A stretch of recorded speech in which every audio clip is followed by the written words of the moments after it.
And in Washington, D.C. today, India's defense minister visited the Pentagon for strategic talks just after President Biden spoke with India's prime minister.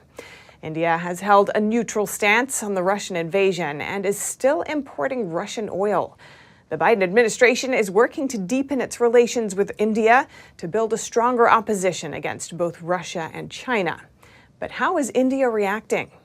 NTD's Melina Wisecup has the details. The U.S. and India are both supporting Ukraine with humanitarian assistance, but as for how to hold Russia accountable for this invasion, the two countries are not on the same page. In a virtual meeting at the White House today, President Biden urged India's prime minister to take a tough stance on Russia.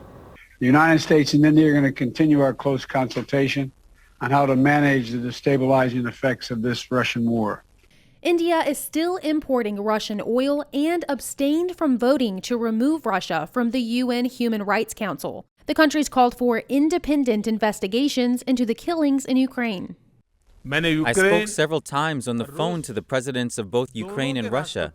I not only appealed for peace, but also suggested that there be direct talks between President Putin and the president of Ukraine. But Russia is not the only country at the top of discussion between the two countries. The People's Republic of China is attempting to challenge and undermine the sovereignty of its neighbors.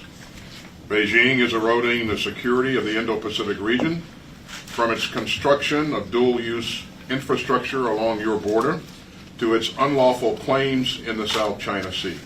India's defense minister did not directly comment on China or Russia. Defense Secretary Austin welcomed India's defense minister to the Pentagon today for strategic discussions about how to strengthen their defense partnership to maintain peace and security in the Indo-Pacific. And China has ramped up its military posture in the South China Sea. China is also accelerating its nuclear weapons buildup. The Wall Street Journal reports that more than 100 suspected missile launch facilities were uncovered in China's western region this year. And analysts say these facilities could be used to store nuclear-tipped missiles that are capable of reaching the U.S. Reporting in Washington, D.C., Melina Wisecup, NTD News.